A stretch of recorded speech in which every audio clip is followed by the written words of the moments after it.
Fifth taste मॅचचा जेव्हा काल दुसरा दिवस सुरू झाला तेव्हा पहिल्या सेशनमध्ये पहिल्या 2-2.5 तासामध्ये असं वाटलं की टीम इंडिया इथे जिंकण्यासाठी आली आहे की हरण्यासाठी आलेली आहे. परत तेच बॅटिंग कोलॅप्स, परत तीच लाचार बॉलिंग, खराब बॉलिंग. दुसऱ्या दिवसाचा पहिला सेशन संपता वाटलं की खतम, टाटा बाय बाय. गेली ही टेस्ट मॅच टीम इंडियाच्या हातातून आणि सिरीज सुद्धा गेली.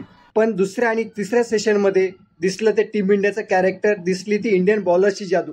इंडियन बॉलर्सने जी काय टेस्ट मॅच ओढून आणलेली आहे ही टेस्ट मॅच परत जिवंत झालेली आहे. कालचा दिवस एकदम थ्रिलर होता, थ्रिलर. जेव्हा कालचा दिवस सुरू झाला तेव्हा टीम इंडियाची फर्स्ट इनिंग चालू होती, बॅटिंग चालू होती आणि स्कोर होता 204 वर 6 विकेट्स. पण त्याच्यानंतर फक्त 20 रन्समध्येच 4 विकेट पडल्या. 20 रन्सवर team India 224 were all out झाली. म्हणजे परत एकदा लोअर ऑर्डरने स्कोर केला नाही, परत एकदा झाला टीम इंडियाच्या बॅटिंगचा कोलॅप्स.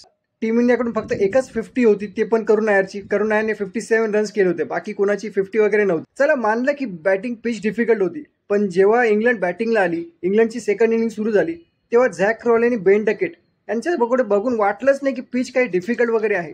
इंडियाचे तिन्ही बॉलर्स आकाशदीप, मोहम्मद सिराज आणि प्रसिद्ध कृष्णा एकदम हाल बेहाल.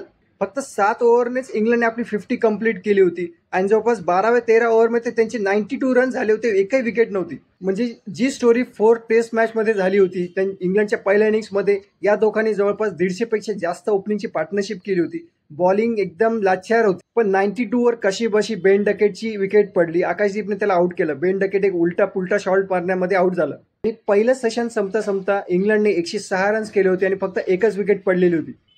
पण लंच नंतर दुसऱ्या आणि तिसऱ्या सेशनमध्ये असं काही घडलं की मॅच परत जिवंत झाली. इंडियन बॉलर्सने मॅच परत इंडियाकडे ओढून आणली. मोहम्मद सिराज, मियाभाई असेल, प्रसिद्ध कृष्णा असेल, नाही तर आकाशदीप असेल, या तिघांनी दुसऱ्या आणि सेकंड आणि थर्ड सेशनमध्ये खरं जबरदस्त बॉलिंग केली. मोहम्मद सिराजने 4 विकेट्स घेतल्या, आकाशदीपने 1 विकेट घेतली आणि प्रसिद्ध कृष्णाने 4 विकेट घेतली. काही समजत नाहीये. म्हणजे जेव्हा जसप्रीत बुमराह असतो ना, जसप्रीत बुमराह जेव्हा खेळतो तेव्हा बाकीच्या बॉलर्सला काय होतंय काही समजत नाही. त्यांचा परफॉर्मन्स तेवढा चांगला नसतो.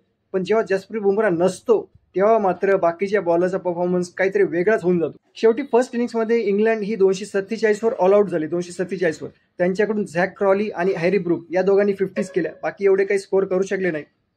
इंग्लंडकडे लीड होती ती 23 रनची. पण ही जी मॅच आहे ती लो स्कोरिंग मॅच आहे, त्याच्यामुळे जी 23 रनची लीड होती ती सुद्धा त्यांच्यासाठी इम्पॉर्टंट होती.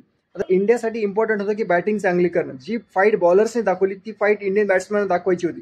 कारण ही टेस्ट मॅच जिंकण्यासाठी इंग्लंडला जे टार्गेट देणं इम्पॉर्टंट आहे ते आहे 225 ते 250. आणि यशस्वी जयस्वालने तो फाईट बॅक दाखवला. त्यांनी ज्या पद्धतीने बेन डकेट आणि झॅक क्रॉलीने स्टार्ट केली होती इनिंग्स, त्याच पद्धतीने यशस्वी जयस्वालने इनिंग स्टार्ट केली. KL राहुल लवकर आउट झाला, त्याच्यानंतर साई सुदर्शन सुद्धा लवकर आउट झाला. पण यशस्वी जयस्वाल खेळत होता. यशस्वी जयस्वालने आपली 50 कंप्लीट केली आणि तो सध्या नॉट आउट आहे. कालचा दिवस संपण्याच्या 2-3 ओव्हर्स आधी साई सुदर्शन आउट झाला होता. इंडियाची दुसरी विकेट पडली होती. त्याच्यामुळे आकाशदीप हा नाईट वॉचमॅन म्हणून आलेला आहे आणि सध्या यशस्वी जयस्वाल आणि आकाशदीप हे दोघेही खेळत आहेत. इंडियाचा जो स्कोर झालेला आहे तो 75 रन्स आहेत आणि 2 विकेट पडलेले आहेत. सध्या इंडियाकडे 52 रन्सची लीड आहे.